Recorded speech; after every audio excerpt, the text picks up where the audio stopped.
Ladies and gentlemen, President Trump, his speech was fantastic. He was able to differentiate himself, not only differentiate himself from President Biden, but as 45th President of the United States of America, he was able to say, look, these are my accomplishments. This is why I was a good president. And, for example, I'm going to protect your Second Amendment. He talked about obvious differences between himself and Biden, but he also mentioned something very important to me. He talked about foreign policy. Foreign policy is why one of the main reasons, it's the most important reason in addition to other reasons I voted for President Trump. He has stated, why are we in these regions of the world? He said that during his time speaking. Why are we still there? He wanted to end never-ending quagmires and conflicts that Bush and President Obama fostered with their failed foreign policy.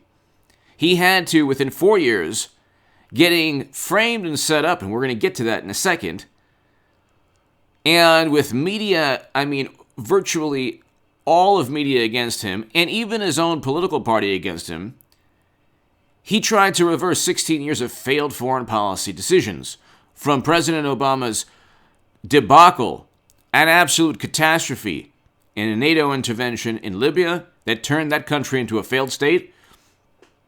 And we know what Bush, Cheney, and Rumsfeld did. And we know what the Lincoln Project, who are now disgraced, did.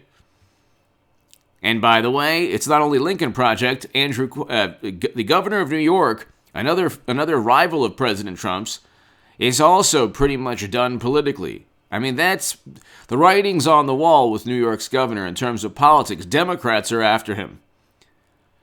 But ladies and gentlemen, there is a topic that I think that people just don't want to. Nobody really wants to talk about John Durham. Why? Because, you've had what? How many years of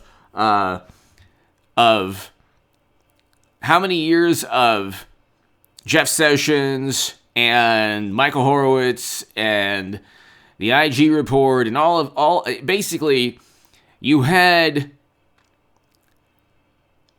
so many letdowns, but that's not because of a lack of evidence.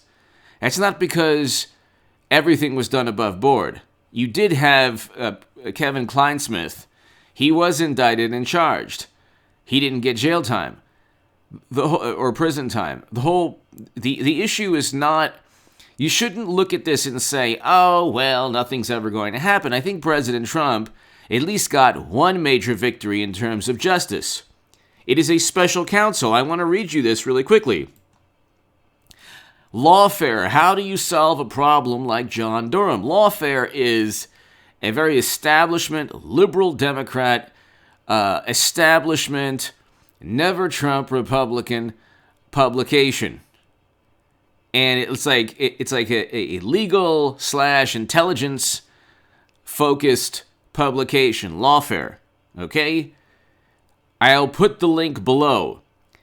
John Durham is a special counsel. He is still a special counsel. He is not, he hasn't resigned. He resigned only as a federal prosecutor. The federal prosecutors of every administration, outgoing administration, are forced to resign. He, though, is still a special counsel, just like Mueller. This is going to help President Trump. I'm the only person talking about this because everyone's just been traumatized by misinformation and disinformation from message boards not everyone, I should say, small number of people really paid attention to message boards I told them in 2018 never to look at because they were absurd. And when you're told to trust Jeff Sessions, the worst Republican or the worst Attorney General of all time, you're then let down and you say, there's still a special counsel. And I'm going to get to why it's important. Hit subscribe to this channel right now. We're on our way to 200,000 subscribers. Can you believe it's March of 2021? Let's have an amazing month, and I think this is going to be an amazing month. Hit subscribe. Tell your friends about this channel. Now, I want to read you this. Barr's order goes further in two key important respects. First, it gives Durham a sweeping mandate. Under Barr's appointment order, Durham is authorized to examine, quote, whether any federal office employee or any other person or entity broke the law in connection with the intelligence, counterintelligence, or law enforcement activities directed at the 2016 presidential campaigns, individuals associated with those campaigns, and individuals associated with the administration of President Donald J. Trump, including but not limited to Crossfire Hurricane and the investigation of Special Counsel Robert S. Mueller III. He can investigate anyone associated with Mueller. They got Stormy Daniels and Avenatti and all that and Michael Cohen, and now they're looking at taxes, and it was like this tangential. It wasn't even really, it had nothing to do with Trump Russia, but they were the blue dress with that was the Whitewater investigation that led to, oh my goodness, what is this? But anyway, you can even, if they find out that part of why they were going after President Trump was to protect Caligula, Biden's son, then they can investigate Caligula. Okay? But here, let me just read you. Consider for a moment the breadth of this mandate.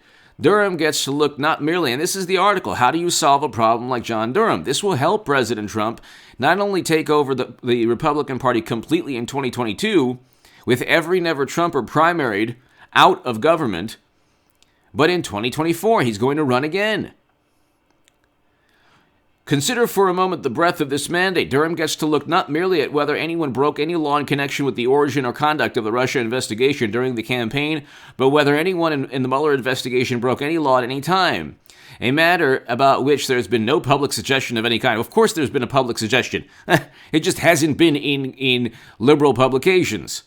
If you look at the Federalist, the Daily Caller, the National Review, although the National Review is more an establishment publication, although it's conservative, more of like a never Trump viewpoint. Of course, there's been, I believe there are articles even in USA Today. Of course, a Wall Street Journal for sure. The Wall Street Journal, New York Post. Of course, there's been a matter of public suggestion, there's been public suggestion that anyone. That some people either bended the law or broke the law.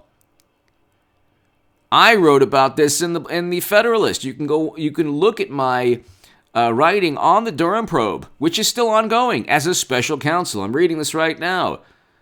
This is a Lawfare article here. As Blackman rightly notes, Durham can investigate anyone who potentially broke any law that is in any way connected with the investigation of the 2016 election. And the investigation can target Mueller and his staff. So the Durham probe special counsel is still hovering over, it's hovering over everyone involved. You might say, look, nothing's going to happen. Hey, nothing in terms of prison might happen, or you could find, anything is possible in politics, especially when this doesn't have to do with Trump's DOJ. Biden's DOJ. Are federal investigators, are they really going to go and send his son to prison? Almost certainly not.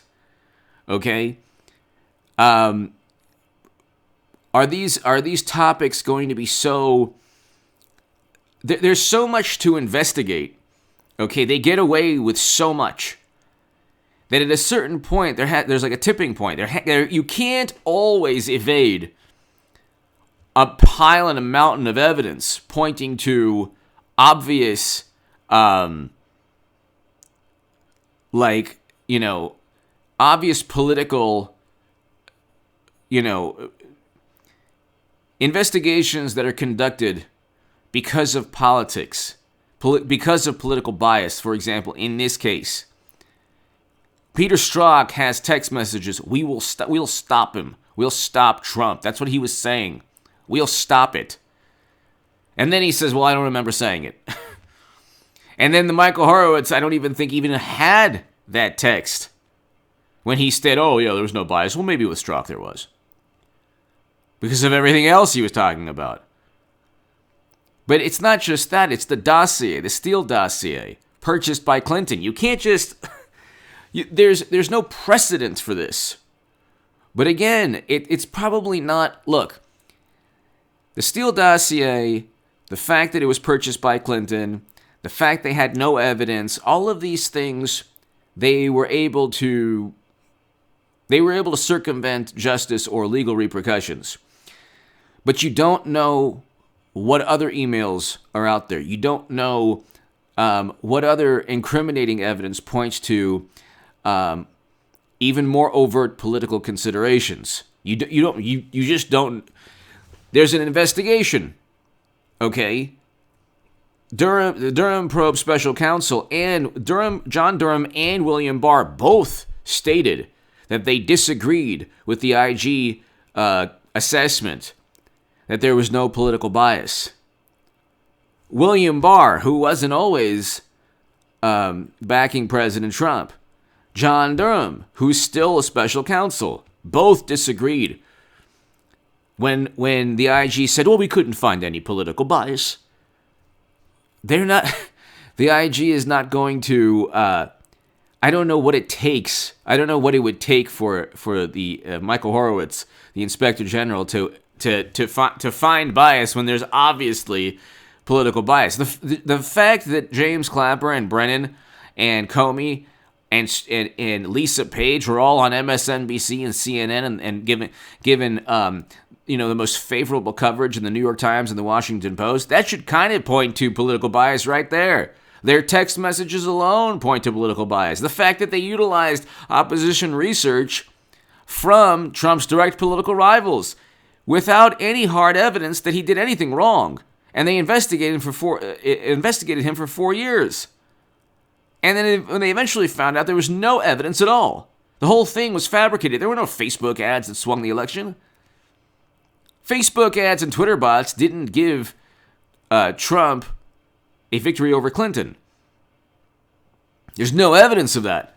But then again, they investigated without any evidence, which is what's something they wouldn't, which is a luxury Trump didn't have recently. But here, consider for a moment the breadth of this mandate. So Barr's order does something else too. It creates a mandate for a public report from Durham. The regulations themselves do not do this. They require only a confidential report. Here we go. Okay, but Barr goes further, requiring, in addition to the confidential report required, the special counsel, to the maximum extent possible, consistent with the law and the policies and practices of the Department of Justice, shall be submitted to the Attorney General, a final report, and such interim reports as he deems appropriate, in a form that will be public, that will permit public dissemination. In other words, Barr, having already had Durham pursue a non-criminal review of the Justice Department and FBI conduct, and having given him sweeping jurisdictional mandate to investigate anything he wants, now gives him an extra regulatory requirement to write about it all in public. So this is a criminal report. This is still a criminal review.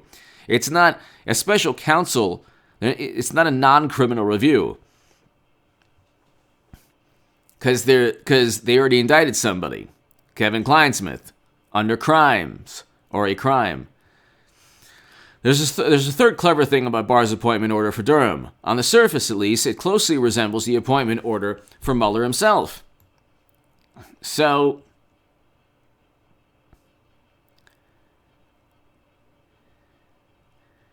it talks about how the careful tracking of Mueller appointment...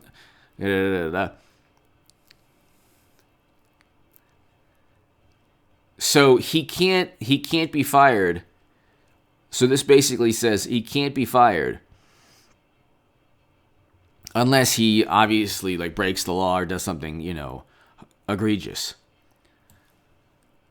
But what I'm trying to tell you is, ladies and gentlemen, this helps President Trump. It helps President Trump because They're still going to try. They will never give up on Russia and Trump and Putin. They'll never give up. It's now a part of who they are. These are the people who claim that Trump's a despot and a totalitarian and an authoritarian. They're the ones who use the intelligence services for political gain. It wasn't Trump. Trump opposes them. He's the only despot in history that didn't use his own intelligence agencies to go after political opponents, which is what Democrats did. You didn't see Trump buy a dossier. If they bought the dossier, they filtered it through Comey and McCabe and Clapper. And by the way, Clapper, the ODNI report did not state with any certainty that Putin or anyone else worked alongside Russia, or that any of their theories were rooted in fact. They just had a high to moderate confidence level. That's it. When you have liberals saying that intelligence operatives are just the most wonderful patriots, when these intelligence operatives, all they didn't go after a foreign adversary. They went after an internal, like an incoming candidate, a political rival, an adversary politically. When you have the left of a country siding with intel, like clandestine, shady intel operatives that usually operate in the shadows, that should tell you something about the left in this country. There is no left. The left has left. There's no more left in this country. It's just Democrats who are kind of socially liberal Republicans, and then a small percentage of never-Trumpers, and then President Trump has turned the Republican Party into a populist political party, which is a good thing, very good thing, a very, very good thing. He's the only person preventing, like President Trump. It's either President Trump. If you don't have Trump, you don't have a foreign policy choice. He wants to end quagmires. He tried to remove Americans from a region of the world that Biden just engaged in a horrendous tactic within. And that tactic was said to defend our interests, which are to send a message, our interests being we're still there, and that's the whole point. Why are we still there? But a lot of this, look, Trump came in, they say, there's a sacred cow, a calf or whatever. The sacred cows are the intelligence agencies and the politicians that want us in never-ending quagmires. Trump said, no, I'm not going to have that. He wanted to remove our presence. Even Bernie Sanders said, it has to be an orderly withdrawal. So anyway, what I'm saying is, in terms of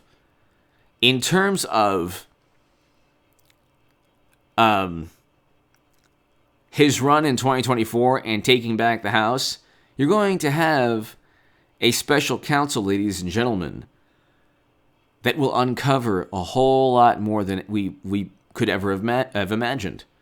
He's still investigating, and there are a whole lot of people that he probably hasn't even spoken to that have more answers or that have information on people like Strzok and McCabe and Comey and Clapper and all of them. Give me your thoughts below. This helps President Trump throughout the next 4 years because he's still investigating the people who went after him. Trump lives on in a way. Well, he hasn't gone away. He runs the Republican Party, but his presidency, or one of the key things he wanted accomplished, is still an ongoing process. Give me your thoughts. Thank you so very much. I'll be back later today. Be here this evening for the live stream. Thanks, everyone.